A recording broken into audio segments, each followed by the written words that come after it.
Parce que yo suis moi no pesi comme man passi. Tango benge man passi, o lingo c'est zala passi. Passi elanda on a vie na yo. Kombo nini omema. Et puis kombo yo soit eza kombo nani. Kombo e cause la bien. Mais mukolo kombo vie na ye e ko kipe rolanda yo. Vie na ye e ko memelope malédiction na vie. Tika nzamba pambola yo.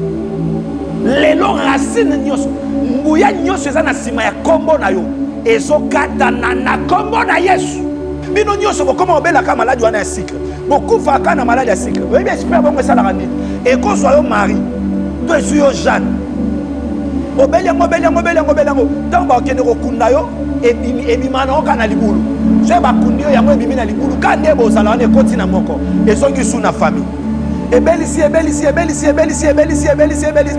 tia kokufa boki okunda ye ebimi na libulu ti ezokende kosisa bino esprit ekufa kate esprit au fur et à mesure ezowumela ezokoma esu fort papa mama nalingi nayebisa yo que il faut ta la vie na yo bien peut-être okozala na se ya malédiction peut-être eza na mutu moko ntango yo olalaka ye alalaka te atelemaka azodéclare maloba mpo na yo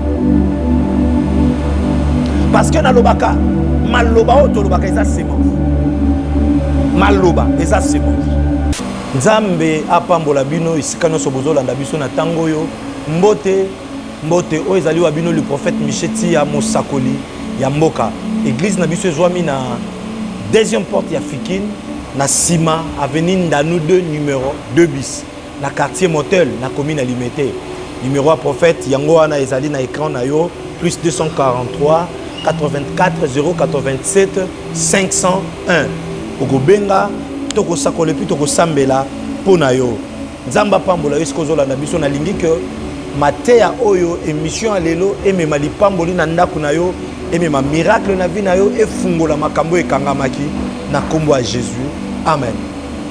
Lelo na lingaki un peu to partager sur le cause de la malédiction. Excuse, le cause de la malédiction. Je veux d'abord que totanga Mukanda ya Nzambe na Mukanda ya 2 Rois chapitre 4 verset 1. Une femme d'entre les femmes de fils de prophète criait à Élisée en disant: ton serviteur, mon mari, est mort. Et tu sais que ton serviteur craignait l'Éternel. Or, le créancien est venu pour prendre mes 2 enfants et en faire ses esclaves. Élisée lui dit: que puis-je faire pour toi? Dis-moi, qu'as-tu à la maison? Elle répondit: ta servante n'a rien du tout à la maison qu'une vase d'huile. Que Dieu vous bénisse. Une femme d'entre les femmes de fils de prophète. Aïe pas Élisée, aïe c'est Élisée à l'obi. Mobali nangai azaki mosali na yo abande ko banga nzambe akufi matiki banyongo akufi mais mutu anyongo ayende po azwa bana bakoma ba esclave. Premièrement, la malédiction c'est quoi? La malédiction vient du mot maudire. Maudire qui veut dire parler mal pour quelqu'un ou likolo na eloko kolo ba mabe likolo na mutu topé likolo na eloko. C'est ce qu'on appelle la malédiction. Donc mauvaise déclaration likolo na mutu topé mauvaise déclaration likolo na eloko songolo topaka. Toyebi biso so kezana ba mboka mususu eza ba mboka moko maudit. Ezana ba mabele mususu eza mabele maudit. Ezana ba ndako mususu elakela ba mabe okokota te soki okoti yo po komi na se ya malédiction. Ezana ba bisika mususu okoti directement yo po komi na se ya malédiction. Yo po komi maudit. Ezana ba zamba mususu toyebi na ba mboka ezaki na ba zambo ba lakela mabe ke muto okokota te. So koti na zamba wana obimate okufi. Parce que ba déclara maloba likolo nango. Exemple, il y avait un jour Jésus-Christ de Nazareth aye akuti nzete azaki na besoin lia mbuma akuti nzete ngo epesi mbuma te. La Bible nous dit que Jésus a lakeli nzete mabepe bake baye bazongi bakuti nzete ekauki kobanda na mbuma tina se kobanda na lititi tina misisa. C'est parce que Jésus-Christ de Nazareth a sala de alobaki maloba ezana ba via bato beleza ya kokauka obanda ko monta mbuma mais kobota mbuma ekatana obanda ko sala musala malamu makambo banda ko marcher bien ekatana banda mukolo ba pronosaka ba maloba likolo na yo banda mukolo ba déclarer ba malédiction likolo na yo ndi à partir jour wana makambo se banda ko tambola lisusu te vie na yo ezalaka bien ozokola mibali bazoya mais tango komika na besoin ko bala luka mobali azoya te parce que ba déclarer maloba likolo na yo baloba maloba ya mabe. Malédiction c'est le contraire, il y a bénédiction. La bénédiction c'est quoi? La bénédiction c'est toute bonne parole qui sort de la bouche d'un père ou qui sort de la bouche de l'Éternel. La bénédiction c'est pas le matériel, mais la bénédiction c'est l'ipam et ça maloba nyonso ya malamu. O ezobi mana munoko ya tata, to ezobi mana munoko ya nzambe. Yango to bengi yango bénédiction et malédiction. Topé malédiction ça bilakeli mabe to lobaka bilakeli mabe maloba ya mabe ba déclarer maloba ya mabe likolo na yo maloba nini baloba likolo a famille maloba nini baloba na vie na bino maloba nini baloba pona ndako maloba nini baloba pona bana na yo peut-être ça na mutu moko na butu a tellement alobi mabe yango komi ko affecter vie na yo oko remarquer que vie no ezalaka ndengo zate parce que baloba maloba La malédiction, c'est quoi? C'est un mauvais souhait pour quelqu'un ou pour une chose. C'est un mauvais souhait. Et ça, souhait à ma bé. Donc, na souhaité que yo zala ma bé. Donc, souhait. Na lingala ezo zala moi passe. Souhait. Kokana. Donc, muta kani yo ma bé. Et alobi ma bé pour azo zela ma bé comme la yo. Tia bimisi maloba lobi parce que azo zela ma bé comme la yo. Ngana mona papa boti bana na ye yemo kwa komisi bana nino so mibali basine ya butu alingite ke bana na ba bala alingite ke bana ne ba avancer donc azo souhaiter oh il y a quelqu'un lobi que je souhaite que vous prospérez en tous égards comme prospère l'état de vos âmes nzamba zana besoin souhait ya nzambe ezali posa motema ya nzambe ezali ke yo fuluka o mata o bala o zwa mukanda o sala o zwa promotion o zwa fonction o zwa succès. Mais yango tende za souhait ya banguna na yo et le col ezala ki souhait ya nzambe abimisi yango na maloba alobi je souhaite que vous prospérez en tous égards comme prospère l'état de vos âmes mais souhait ya bandoki ya famille na yo ezate que yo prospérer souhait ya bato babundisaka yo ezate que yo avancer bako supporter comment na yo ko avancer te yango moni bakotisi bitumba na ba domaine nyonso ya vie na yo yango moni lelo zo luka libala ezoya te yango moni komi kokuta na kana mibali ya mabe yo selon yo ke mibali baza mabe oh eza na esprit o ba tchekati na yo na nzela ya maloba o ba liberaki esprit wana ekomi olanda yo esprit wana nde komi obundisa yo esprit wana nde komi ko envoûter mibali ozokutana na bango tika nzamba pambola yo yo zolanda ngai émission ezali heureusement Jésus na ebite souhait nini banguna o ba souhaita contre yo na ebite nani a tellement aloba mabe contre yo tika nzamba pambolo. La malédiction c'est quoi? La malédiction c'est un mauvais sort, c'est un mauvais sort. Et ça tango mutu alobi déjà maloba ya mabe contre yo a disposer esprit moko o ezoko accomplir malobo alobi et esprit wana ekomemela yo jamais maloba makambo malamu esprit wana ekolanda kaka makambo ya mabe o balobaki pona vie na yo c'est un mauvais sort o babwaki likolo na yo yango na lingala to bengi yango bilakeli mabe eza na vie bato ebele bazolekisa na se ya bilakeli mabe azoyeba te tozolobela sur ba cause ya malédiction lelo se retrouve oza na se ya malédiction yo moko okomprendre te makambo osala esimba te okomprendre te libala ezoya te mibali bazoya na bango soki kaka yebi nzoto na yo akei misala baninga bazo engagé bango mais yo bazo engagé te santé na yo trouble bana na ndako malade mibali kokima yo ko escroquer mbongo kaka yo nyonso ya mabe ezokomela yo papa mama nalingi nayebisa yo que il faut dans la vie na yo bien peut-être okozala na se ya malédiction peut-être eza na mutu moko ntango yo lalaka ya lalaka te atelemaka azo déclarer maloba pona yo parce que nalobaka maloba o tolobaka eza sémence maloba eza sémence parce que derrière sima ya maloba nyonso eza na esprit Derrière chaque parole, il y a un esprit. Tant on a vu si mutu nzamba pambola yo, puis nzamba pamboli parce que bimaki na nguya moko ya molimo mo santu nde pamboli moto. Et tant ba yebi sûr que yo na vi na yo ko bonga te, yo na vi na yo ko bala te. Et ça na ba démo bazo accompagner maloba wana. Pour ça la pe que na vi no makambo simba te. Makambo nini oyo ememelaka batu malédiction na vie. Na lingina loba au moins sur 2 points oyo comme emelo malédiction na vie. 2 choses.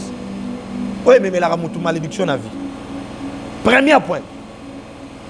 La sorcellerie ou l'occultisme de nos ancêtres ou de nos parents.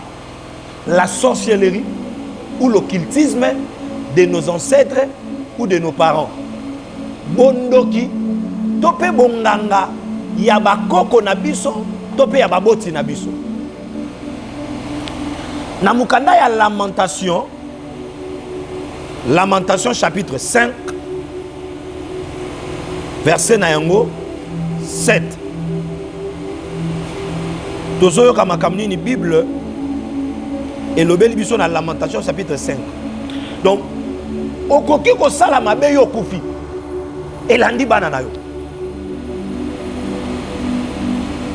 Nos pères ont péché et ils ne sont plus. Et c'est nous qui portons la peine de leurs iniquités. Batata na biso basali masumu. Bango basali soute. Mais biso bana nde to komi komema etumbu tope kilo ya masumu na bango. Na 2 Rois chapitre 4 au bandi na verset 1 Bible lobby moi si moko mobile na yazaki fils de prophète. Mobile ya kufi atiki nyongo. Mais mutu atika ki nyongo esi akufi bakundi. Mais mukolo nyongo aye kozwa bana bakoma ba esclave. Soki obima na libota oyo eza na se ya sorcellerie, to pe ba parents na bazala na sorcellerie, to na occultisme, automatiquement yo oza na se ya malédiction. Soki obima na se ya famille o baza na se ya sorcellerie. Obima na se ya famille o ba parents na yo to pe ba koko na bazala ki ba occultiste. Okita o mata yo automatiquement oza na se ya malédiction. Bano basala kinini bano yo ba nefa nyongo te. Ba signer papier te na mutu nyongo. Papa na bango nde mutu defa.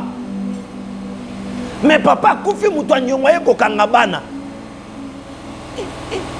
Maman, papa, ozolanda nga ngina peso conseil. Makambo ozo sala ekolanda bana na yo. Kindumba ozo sala ekolanda bana no. Moyibi ozo sala, via moyibi ko escroka ka batu bambongo, ko yiba ka batu bambongo. Ata yo buki yango te, bana na yo bakobuka yango. Bakobuka yango. Mutema mabe ozo lona, ata yo buki yango te, bana no bakobuka yango. Okoyebi sangai comme prophète azolo babwendenge ni. Nga ba parents nga mutu bakota bandako anganga nga na kota ndako anganga te nga na yebite bien aimé dans le Seigneur soki ba parents no bazalaka ba occultiste soki ba parents no bazalaka bandoki azalaka na magie azalaki na musala ya kisi abanda osala satana na kindoki na ye yo koyebisa ngai que yo ozana se ya malédiction wana te oyebisa ngai kezaki kindoki ezaki ya ye mbongo bandako lia chaque jour na ndako e banda uta wa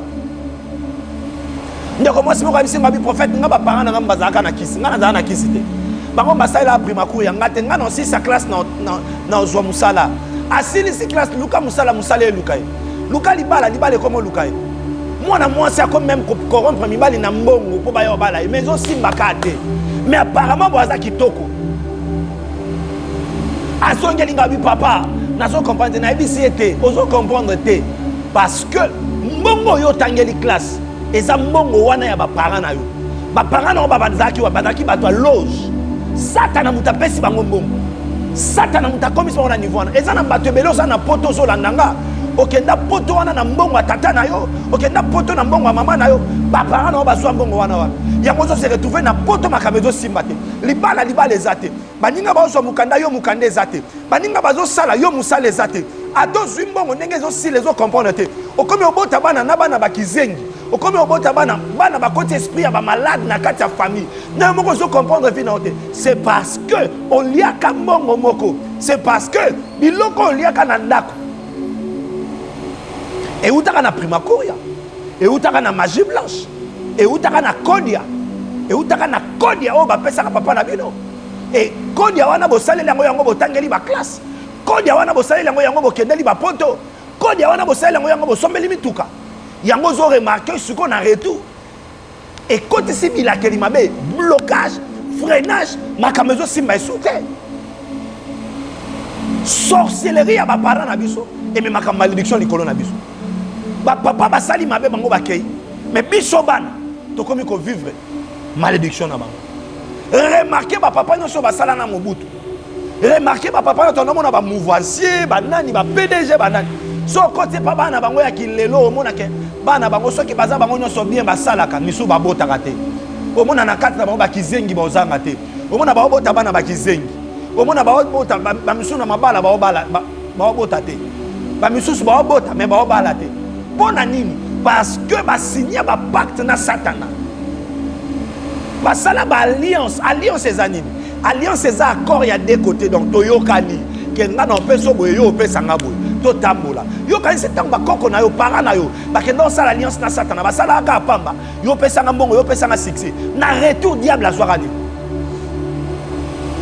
eza na bato ebele akenda kosala pacte na monde ya ténèbre alobi ke naza na besoin nga nazwa mbongo mais bana na nga bakobala mais bando bota te bana na nga bando bota kizengi bando yiba mayele na ya bakoko na nga bana na nga bakufa na âge abo yango remarqué so bokomi kana âge wana bokufi eza na bato musu azwa pacte na sala pacte na monde ya ténèbre azwa maladie ya cancer à côté na famille azwa maladie ya tuber à côté na famille azwa maladie ya prostate azwa maladie ya sucre à côté na famille bino nyonso bokoma obelaka maladie wana ya sucre bokufa ka na maladie ya sucre oyebi esprit bongo esalaka nini ekozwa yo mari to esu yo Jeanne obeli yango ntango bakende kokunda yo ebima na oka na libulu so bakundi yo yango ebimi na libulu ka nde bozala wana ekoti na moko ezongi su na famille ebelisi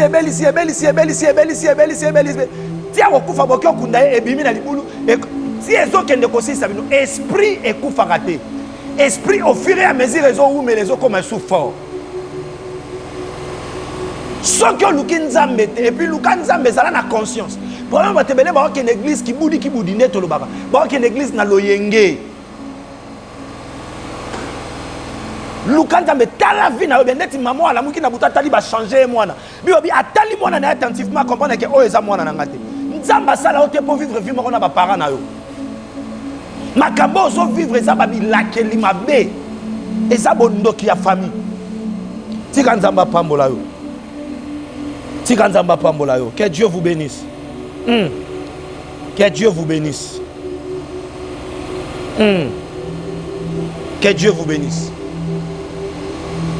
malédiction zo vivre et outi na ba source wana première source à malédiction et outa na bondoki ya ba ancêtre na biso to pe na occultisme et malédiction ça la rani na via malédiction est bloquaka malédiction est empêchaka la malédiction bloque et la malédiction empêche malédiction liboso na ye comme barrière ezo empêcher yo okaitsa nga mumusute malédiction ekopekisa yo ole kaba limite okoma loko oza na limitation moko mundelu bapekisa yo avancer oza na esika osukelaka soko osui mobali oyebi ke na bandaka awa soki ekomi boyeseke libala wana ekobeba nango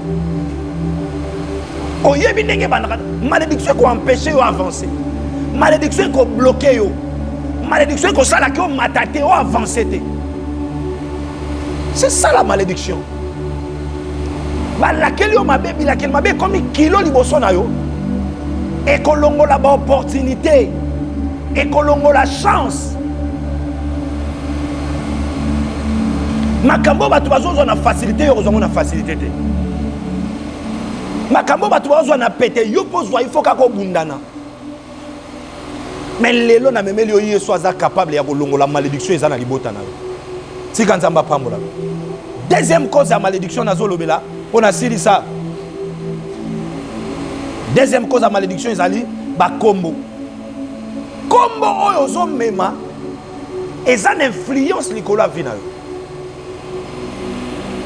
kombo oyo ozomema ils ont une influence du la vie parce que combo et qu'on peut sa malédiction du la vie combo et ça là que Jacob a vivre vie à Kimoïbi vie na Mobimba. Jacob a botti bien ba pesi combo à Jacob qui veut dire voleur. Et vu à Jacob et l'équipe na Moïbi. Il y a Ibi qui li pambolia ya na ye. Aibi doit donner ses ya na ye. Il pas que au bala.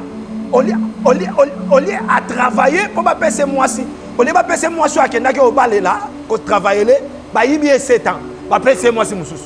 À travailler sous 7 ans. Ba Ibi sous 7 ans. Ba pesi moi si mususu. Ba Ibi sous 7 ans. Oh my God. Vin ya mutu l'équipe na Kimoïbi. Yazoyiba, kuna pe bazoyiba. Pourquoi? À chaque fois bazo benga yo na kombo. Bazo la musa esprit o eza na sima ya kombo ba pesa yo. Parce que derrière chaque nom, il y a un esprit. Exemple, to lo baka exemple kombo moko na ebite so eza kombo bande ko na biso ya baluba to ya nini? Moadi. Moadi veut dire celui qui pleure. Muto azo lela, to pe muto alelaka. Moadi. Ce qui est appelé comme Moadi. Donc, Moussala okobanda kole la vie na mobimba. Libala ekole lisayo. Moussala ekole lisayo. Commerce ekole lisayo. Visa ekole lisayo. Mukanda ekole lisayo. Santé ekole lisayo. Bana na yo bakole lisayo. Mubali akole lisayo. Mwasi akole lisayo. Et si ka batu bazo sepela, yo kole la pona nini? Parce que ba pesa ki okombo. Parce que à chaque fois bazo benga on a combo na yo ba pesa yo. Bazo la musa esprit. O ezana sima combo. Exemple, nga nazoteya nazawa malgré tout nos l'émission mais ceux qui t'attendent nga molimo akoti awa na église abenyi nga lobi Michel olingo linga te na kotelema ata nazali liboso ya caméra boy na kotelema tika nzamba pa mola biso na nginde kwa cameraman alanda nga na mouvement na osala papa nanga sunganga benga nga na Michel yo sala lokola yo za supérieur benga nga Michel oui au moins du fait que ba bengi nga directement na telemi papa na osoka bengi yo mbala moko ko telema et à chaque fois bazo benga yo bazo telemisa esprit o eza na sima kombo na yo nzamba pambola biso à chaque fois bazo benga yo bazo telemisa esprit o ebatami na sima kombo tant bazo benga Moadi bazo tiyebisa o lelaka tant bazo benga Jacob badinga ba donc na lo bango na terme à chaque fois c'est comme si on prophétisait sur toi. Tant ceux qui bazo sakola pona yo. Ndetto lo bala mutu kende liboso. Parce que yo suis moi no pesi comme man passi. Tant ba benga man passi, o lingo c'est zala passi. Passi elanda on a vie na yo. Kombo ninyo mema. Et puis kombo yo zo eza kombo anani. Kombo e koza la bien. Mais mukolo kombo vie na ye e ko kipe rolanda yo. Vie na ye et comme me lope malédiction na vie. C'est quand ça m'a pas mola. Lelo racine nyoso. Nguya nyoso eza na sima ya kombo na yo. Ezo kata na kombo na Yesu. Na ko sambela ka pona bino. Mais message eza na ba sujet de prière. Oyo na ko pesa yo yango olandela yango olo briser malédiction wana o briser nguya eza na sima ya kombo na yo o longola kindoki ya famille na yo to pe ya ba papa na yo to pe ya ba mama na yo benganga numéro prophète yango wana na ko pesa o ba sujet et puis to ko landela na prière na loba kyango na émission na lobi biso soko benginga na ko bisa o teke futa boye futa droit futa boye non soko bengi mon sakoli to ko sambela pona yo to ko sakola et puis to ko sambela pona yo biso to ye na internet pour libota na nzambe pambola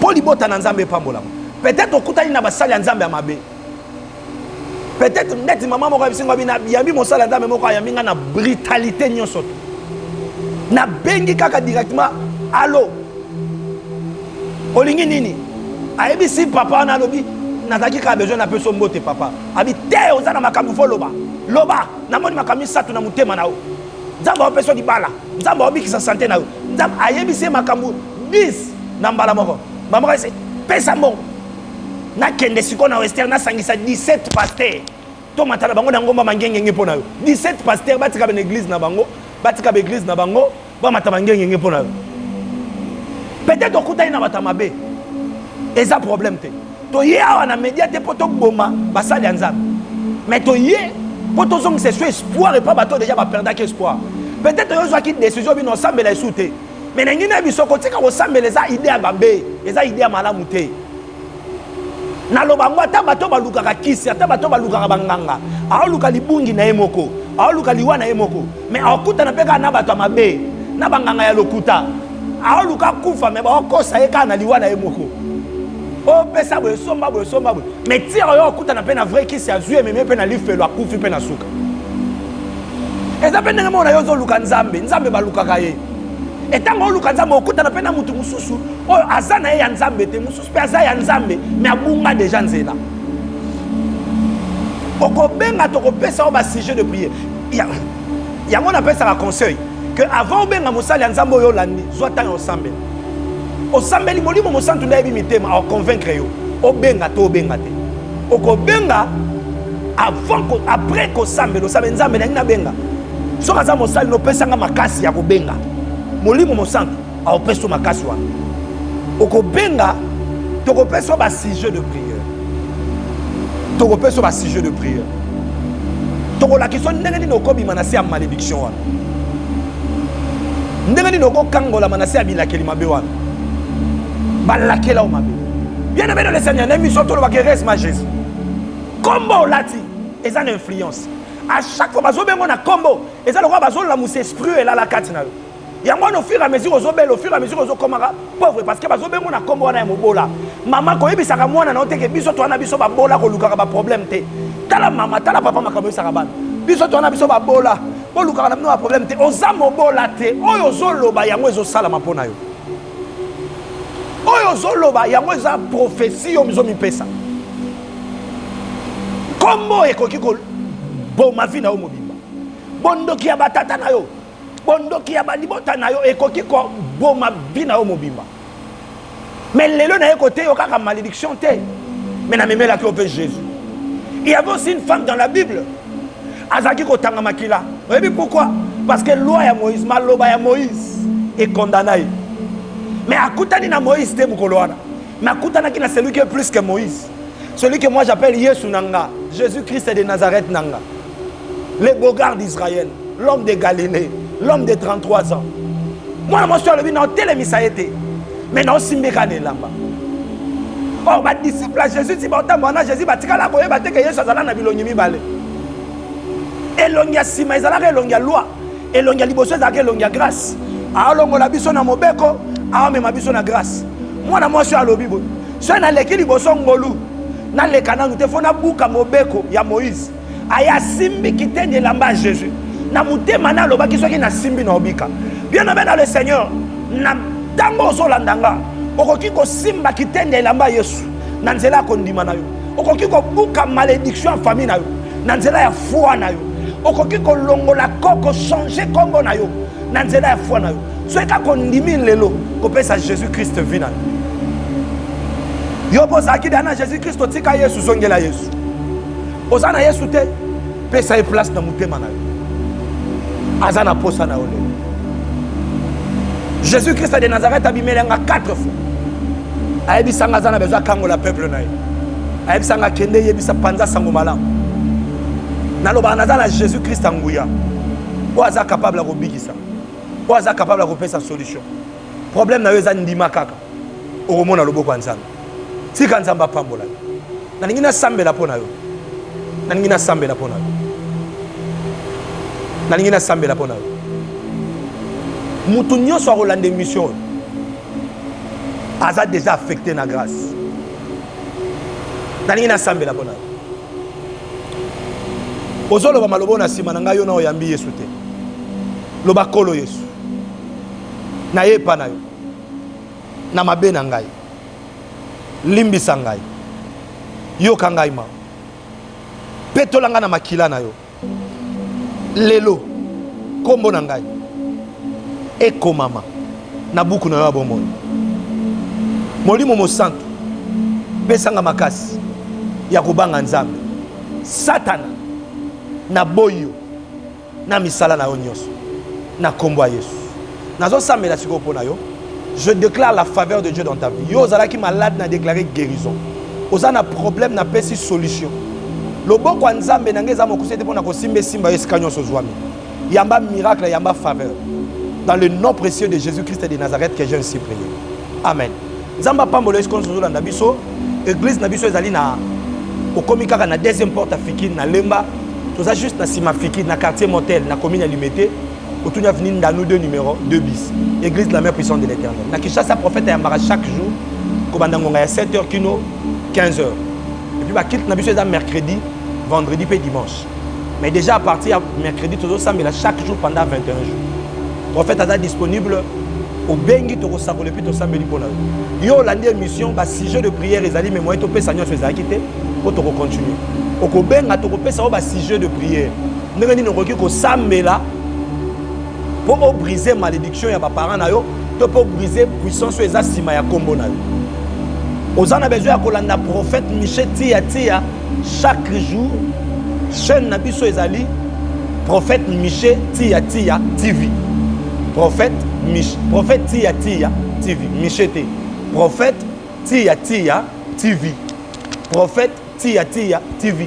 Au s'abonner wana, au appuyer na bouton ya sonnerie à cloche, au ratakate chaque émission ya prophète Tia. Numéro nanga yango wana, vous avez un écran na yo ko benga to ko sakola, to ko sambele puis to ko pesa au bastige. Tika nzamba pa mola biso, to kutani malasi.